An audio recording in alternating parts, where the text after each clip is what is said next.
Oh, great graphics. Hello everyone, James Stephanie Sterling here. Today I'd like to talk about what makes a real gamer. It's often been said that I'm not one of those, that I'm not a proper gamer. In fact, it has been increasingly said that I hate video games. Well, let me ask you, would someone who hates video games have the following items? Because everybody knows that good gamers consume, right? I have this bag, right, that belonged to Satsuma from the Telltale's Wolf of Wall Street game, and I've got this lollipop from that game about the girl with the chainsaw. Chainsaw Lollipop, I think it was called. So there's your fake gamer. Do you reckon this is still alright? Absolutely not. Me criticises a game. Them. You just hate video games! Me points at games I like. Them. Not those video games. That's something I tweeted t'other day based on an interaction I'd had that could only be described as fucking hilarious. Well, it could also be described as exhausting, bollocksing, tripe, but my therapist says I should put a more positive spin on things, so let's go with hilarious. Hello. T'other day. Yeah. T'other day. Yeah. Now, I know I'm going to make that fucker's day because they'll think their rhetorical bilge got under my skin, and on some level it did. I'll admit that. Not because they said anything correct, but because through all their condescending smugness and psychoanalytical pontification, they didn't realise how wrong they were, or that what they were saying with such self-satisfied confidence had been pulled from the same well of intellectual dishonesty that people who whine about video game reviews have been slurping out of for close to 2 decades now. Basically, I was accused of hating video games. Again. It's funny because I have been procrastinating on this video all week to play through the Final Fantasy Pixel remasters. I love them so much that I've been capturing footage from them to put in this video about how I hate video games so that I could keep playing them but justify playing them by calling playing them work. It's a hard job, but somebody's got to do it. This was all in response to a recently published review of Dead Island 2, a beleaguered game that finally came out to the surprise of everyone and the interest of presumably someone. I gave it a 6.5 after describing a game that was perfectly adequate. It's a one-note zombie slasher with tedious exploration and very little to say for itself, but it's got impeccable gore effects and the combat, while completely bereft of highs or lows, is fun until it drains you of mental investment. It's a game that never gets better, but conversely, it never gets worse. It's fine. Sufficient. It's alright. I don't know if I like video game reviews anymore, lamented one commenter. It's always tarred with negativity. When I pointed out that literally the last 2 reviews I wrote before this one, Dredge and Bone Razor Minions, were completely positive affairs, they just kind of ignored me. They ignored me to go on one of many, many long essays about how much I hate games. In these manifestos, the commenter pretty much ran the gamut of complaints about negative reviews that I've had to sit and read over and over again since fucking 2006. Every time Sterling comes out with a review of a new game, it's always written as this part is good, but this part is terrible. Every single review is video games are trash now, but at least it looks pretty. That's you. That's right, I am pretty trash. I mean, I'm trash that's pretty. I mean, I'm also pretty trash. You're gonna put that lollipop down. Never a game, apart from, let's say, Disco Elysium, gets the 10 out of 10 treatment. No issues, great gameplay, great story, no hiccups at all from them. And it's always the pretentious games, such as Disco, that get it. Sterling, you can like mainstream games. It's not against the law. But then it becomes a question, is it the game's fault for your negativity? If a game is inherently bad, does reporting on said badness pass the torch to you as the reviewer? Do you then by proxy become the voice of negativity for the game? That's very philosophical. Was it philosophy, or was it almost a breakthrough? That's true, it does ask the question, is it your fault if the game is bad? Which I would answer no. You must admit, you enjoy a bit of kicking the devs around, no? You're not one to go easy on them for a poor design choice. All I'm saying is you could take a page from ACG, and to a lesser extent Jake Baldino. Their reviews are neutral, scientific, and spec-based, with a final point of day one, wait for sale, deep sale, never touch. Don't believe me? Don't believe me? Show me your 100% save game file for Dead Island 2, Jim Sterling. Show me the Platinum Trophy or the Xbox Steam equivalent. Show us your max level character and all the side quests completed before passing judgment. Do it. Do it, go on. No. It's too monotonous to even complete. But not monotonous enough to character assassinate a game that's been in dev hell for 10 years. I don't know how that's my responsibility. I just feel the score is wrong and the review is biased, that word, based off of bad previous experiences with these Techland Dead Island zombie games. I liked the first Dead Island. This is where we get into that armchair psychology. The bias, again with the word, is showing more than ever. And I'm sorry, but I believe criticism is needed sometimes when someone truly sees an issue forming. So do I, it's why I write game reviews. And then the final bit, which I had to include, which is just solid gold. You aren't the only voice that matters in this regard. Video games are bigger than Jim Stephanie Sterling.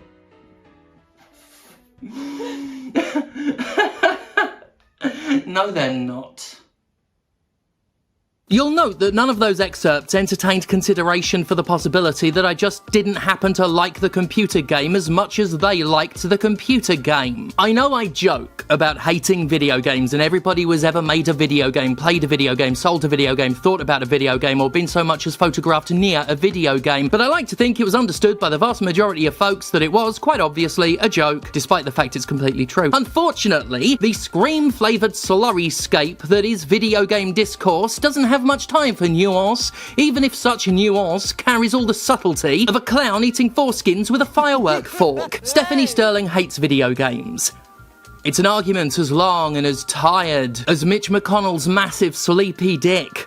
I'll grant you, at times, it can be hard to tell. My video work of 2021 especially focused on the game industry's darkly depressing underbelly to such a degree that my contempt for the business overshadowed any regard I might have had for the medium itself. I think back then, you could make a believable case, but this is rarely what the charges of video game hatred are actually about. No, it's about something that has, ironically, been key to reigniting my interest in good old-fashioned gaming discussions rather than miserable diatribes about how something capitalism bad. Returning to written game reviews after years away has been a huge part of me actually liking talking about games again in general, because critically examining them is literally my favourite way to engage with the medium. But if certain commenters are to be believed, my reviews are proof positive that I really don't like video games.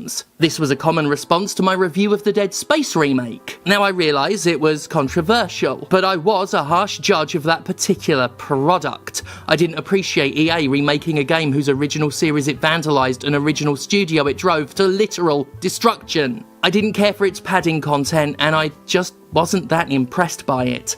In the aftermath, I got to read many self-assured, or rather self-reassuring comments saying that I shouldn't review games anymore because I clearly don't like them. And it seems to be a thing now, an increasingly common response whenever I write a review that disagrees with the majority opinion that goes against the community-wide mandate of what games we should all like. Really, when has my critique ever marched in lockstep with what the wider gamer community thinks? If you believe not giving obligatory 9 out of 10s to AAA games is proof that I started hating games, son, you ain't been reading my reviews very long. While it's coming up way more often, the argument itself is about as old as my career. The first time I remember seeing someone try to invalidate a review of mine by speculating on my likes and dislikes was Final Fantasy XIII. My low score and critical evisceration certainly rattled some cages at the time, though let's face it, history vindicated me there, and many people scrabbled for the usual petty excuses to discredit my writing. They're bad at games, they're doing it for clicks, they didn't play it,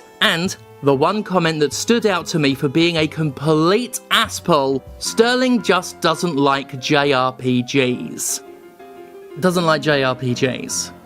The critic whose love of Lost Odyssey saw them push back against the game reviewers who, at that time, were literally hating on traditional RPG gameplay, didn't like Final Fantasy XIII, of all bastardized genre fucking action games, because they don't like RPGs from Japan. It wasn't just a statement made without evidence.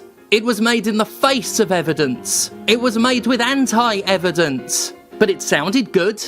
To them, at least, it sounded plausible, and, most crucially, it sounded like a great way to deny the existence of a conflicting opinion. Like I said about the weird Dead Island simpery earlier, this argument, like every argument against outlier reviews, refuses to touch the simple and straightforward notion that maybe the reviewer just didn't like the same computer game as them. It's what it all comes down to, always. They can't comprehend, they can't cope with the idea that someone doesn't agree with them. So they come up with excuses, ulterior motives, increasingly wild speculations to explain away what they consider an outright anomaly. This is where all the classic excuses come from. They're bad at games, they're playing it wrong, they're doing it for attention, they don't know the genre, they're biased, they're being paid off, they don't like games, etc. It all comes from a mindset that knows it can't accept the existence of a conflicting opinion, because otherwise these people would have to admit that their own opinion isn't a universal truth. Earlier,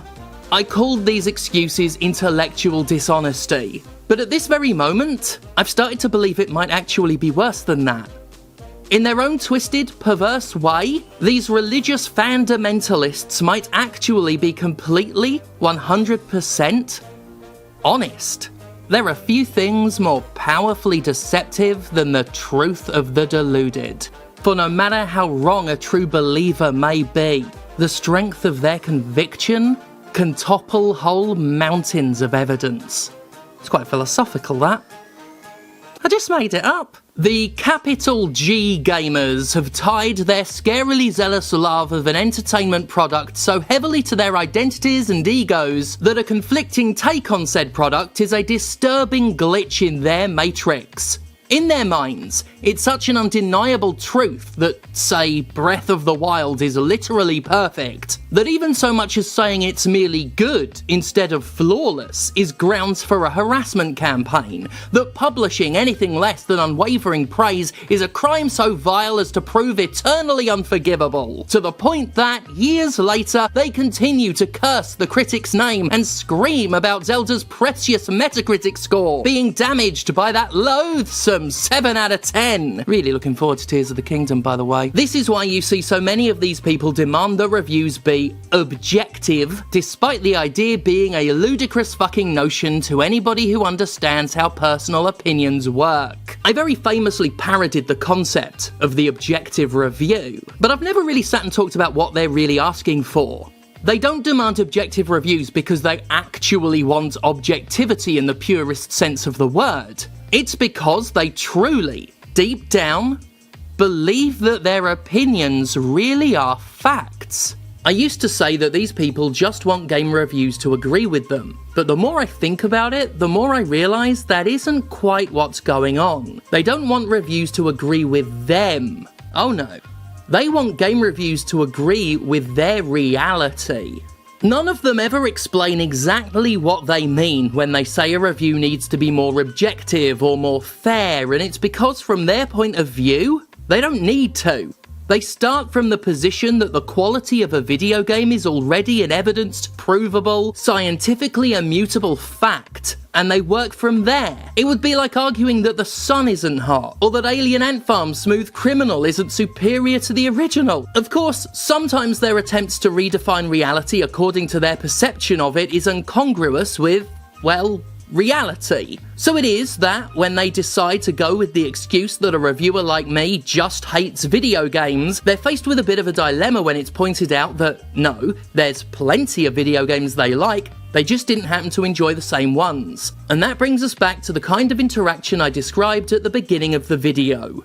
They hate video games. No, not those ones. When faced with the very clear truth that I obviously love plenty of video games, they'll quickly move the goalposts if they don't outright ignore it. Oh, well, no, they only like games I haven't heard of. They only like weird indie little shit. They only like games that don't count. Games that aren't proper. As our inspiring commenter from earlier smarmily smarmed, Sterling, you can like mainstream games. It's not against the law. Now, ignoring the fact that there are also plenty of examples of mainstream games I like, such as the enjoyable 7 out of 10 classic Breath of the Wild, I think that comment makes it quite clear what these people actually mean when they say I don't like video games. They mean I don't like the right video games.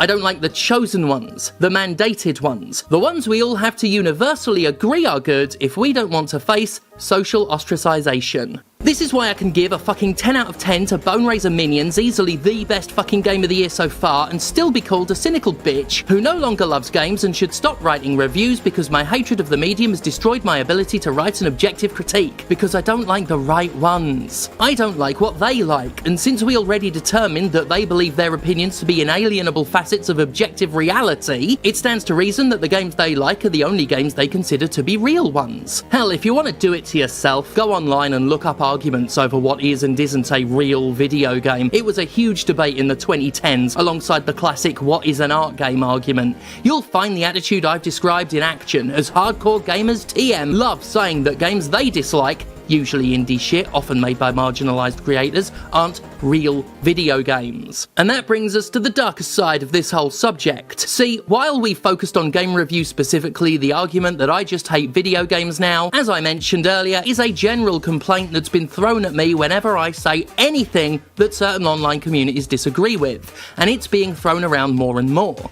It was actually my husband who pointed this bit out to me. What people are doing when they say this is exactly what they do when they say certain video games aren't real video games. They're not just invalidating an opinion they don't like, they're invalidating the very presence of a person in their space. It's a very clear form of othering, essentially saying they're not one of us, and excluding them to such a degree they don't ever have to be listened to. As a way of denying the legitimacy of a video game critic, it's about as aggressive as it gets. If your job is to review games and it's been established that you don't even like games, they've put the job of discrediting your work on easy mode, which is funny considering how many gamers TM fucking hate playing on easy. Earlier I mentioned that people who say I don't like video games commonly preface that assessment by saying they reckon I should stop writing reviews, and that's a perfect betrayal of the motive behind said assessment. If I hate video games, I should stop reviewing them.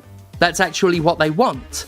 Indeed, whether it's a review or not, they don't want me to talk about games, and of course I should stop. I hate them after all. Whether I actually like or dislike them doesn't matter. I'm not saying things they want to hear, so they'll arrive at any conclusion that suggests I shouldn't be speaking. Arguing that I'm not fit for purpose as a critic, well, that saves them having to engage with a single thing I could ever have to say. Instant invalidity.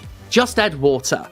And given how much of these fuckers cry over anything less than a 9 out of 10, there's plenty of water to go around. What struck me when I tweeted about not liking the right kinds of games were responses from people who said they'd experienced this not just in video games but in other media discussions as well. It's not uncommon, and it's not just me, it's what fans do. Fandom in general loves insulating itself in comfort, it loves an echo chamber, and to one degree it's understandable. A fandom is formed out of a shared love of something. That love is a mutual belief, a unifying factor, a shared truth, so on some level I appreciate there being some expectation of conformity, agreement, and echoed sentiment. Of course, material reality doesn't quite work the way their reality does. Human beings are not a hive mind, even at their most united, and many fan bases can have a real problem processing that conflict. It's why we've seen way too many fan communities harass minorities, violently resist even the slightest changes to their favourite media, and utterly lose their shit over criticism that comes from anybody they perceive to not be their own, or indeed why they will claim somebody in their group isn't one of them if they rock the boat too much. It's all deeply weird. I've done this job for nigh on 15 years and it's never not been fucking strange to see just how fans will break their own brains to substitute reality with their own version of the comfortable truth. Even as the same circular arguments about objectivity and opinions have bored me to fucking death, my sheer bafflement at the seriousness with which fans take game reviews has always been as fresh as the first time I saw people flip their fucking shit when I said I didn't think Patapon was particularly brilliant. I think, though, that coming into it this time with the fresh take, that it's all about the very perception of reality itself, has helped me understand things in a way I never quite could before. I think I get it now. Yeah, I get it now. And you know what? It's still fucking stupid. If I gave it just a little lick, though. Just a little lick. Just for a taste of it, just for the flavours, for the nutrients. We have candy floss grapes in the kitchen. Why eat that and be upset and confused when we could eat those and be upset and confused? Candy floss grapes are very confusing. Anyway, it's time to wrap up today's video. As I was preparing to do the last bit of filming, it did strike me that the whole "you hate video games" and how I wrapped that up as part of the in and the out crowd goes all the way back to some of the earlier sort of gatekeeping in the games community. The idea of people like fake geek girls. Do you remember that? Well, I'm sure it still happens a lot. Like the idea that fake gamer girls are out there. All these women pretending to like games for attention, as if the attention of hardcore gamers is something anybody would actually want. It's just all part of that. This whole "you hate games, you're not a real gamer," as if that's laudable, like a badge of honour. It's not. You consume products, and that's fine. We all do. It doesn't make you special, it doesn't make you brilliant, it doesn't make you James Stephanie Sterling, who's bigger than video games, who's bigger than you, who will be a bit bigger once they finish this lollipop. Thank God for me. Oh.